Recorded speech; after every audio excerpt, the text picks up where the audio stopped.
Second, third, fourth, and fifth grade ESL students, it's Mrs. Caesar. Picture prompt, where is the man? What do you see? What is the problem and how does the man feel? Level 2, what do you think happened in this picture?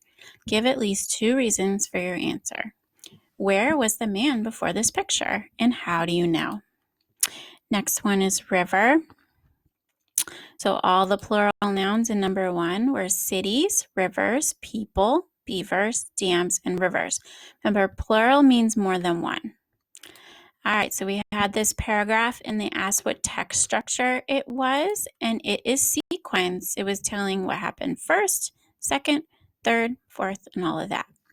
Okay, next one we had words to describe a river, and these are just some that I came up with. Wet, wild, rough, meandering, slow, fast, loud, big, thundering, rushing, flowing, gentle, quiet, lazy, dangerous, deep, shallow, long, wide, muddy, sparkling, and polluted. All right, so which of these does not mean a small river? It's geyser. A geyser, we have some geysers in Yellowstone National Park, and every day there's one called Old Faithful, and every single day at the same exact time, the geyser will push up gas and water from underneath the ground, and then it will stop, and then it will do the same thing every single day at the same exact time. If you want to Google that in YouTube, Old Faithful Geyser, and look at it. It's pretty neat. All right, number 5. We've got, let me zoom in. Okay, number 5, a blank brook runs through the forest. It's called a babbling brook. They just say because it sounds like it's talking, but obviously water doesn't talk. The boys splashed happily in the stream, and the stream trickled down the hill. Okay, and then we have alliteration is babbling brook. So alliteration, we use the same letter, like babbling brook, as with 2 B's. Okay, so that's alliteration. It's something we usually use it in poems. Okay. All right. And last one, we're going to put these 2 sentences together. The Nile is the longest river, but the Amazon carries more water, and we've talked about that conjunction this year. All right, so next we have ocean. Add a predicate to each of these subjects. So a predicate, if you remember, is a verb. Okay, so we've got the hungry shark. Think about what a shark does, how it moves. A baby sea turtle, all of those seahorses. The injured octopus, how do they move? Okay, there's definitely more than one answer here. So what you need to do, you can write the sentence, and you want to say the correct tense. Is this in the past, the present, or the future? So it can only be one. Okay, use the words in the fish to make 6 compound words. Okay, so remember, compound is taking 2 words and putting them together to make a new word. Okay, 4, write the correct homophone in the blank. We got tails and tails, pear, pear, and wood. Okay, so again, there are words that sound the same but are spelled different. We're going to definitely, I got Granny's Candies Part 2, and they definitely have some homophones, so we can practice that next year. So number 5, I will zoom in for this one. Okay, deep down in the ocean.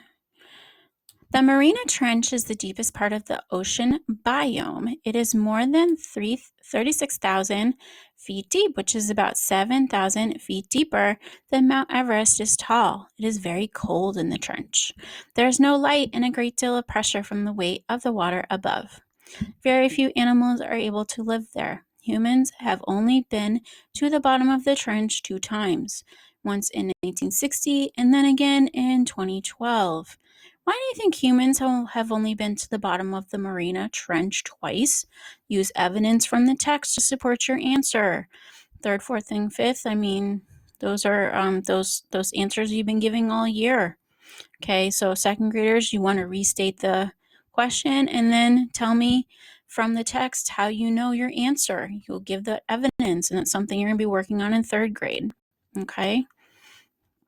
Let me zoom out here so I can get the other question. Okay, number 6. What does the word root sub mean? Submarine, submerge, and subway.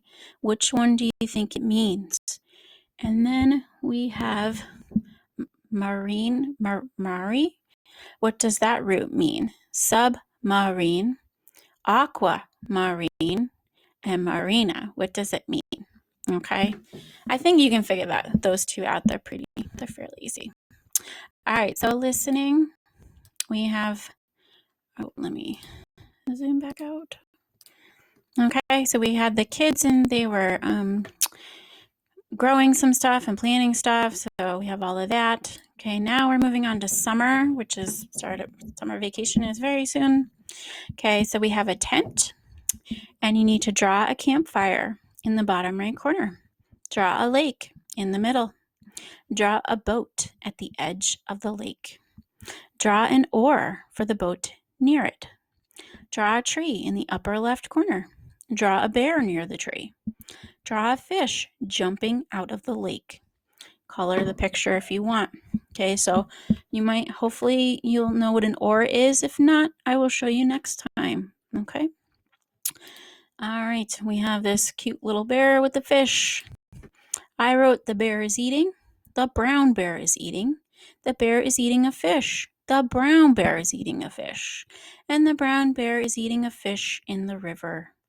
Okay, and then we have this cute mom and son with a cake. Okay, same thing, 3 words and then up to 7-word sentence. All right, what does the phrase elbow room mean? Looking at these gumballs, I guess they're gumballs, they do not have elbow room. They're all squished. Okay, so that means you don't have elbow room. If you have elbow room, that means you're able to move around. You're not bumping into anybody. Okay, if you've ever been to like a concert or something, you don't have elbow room. There's people all around. Okay, usually in your classroom, you have elbow room. There's probably times where you don't, okay, but it's all about room. All right, what does the phrase piece of cake mean?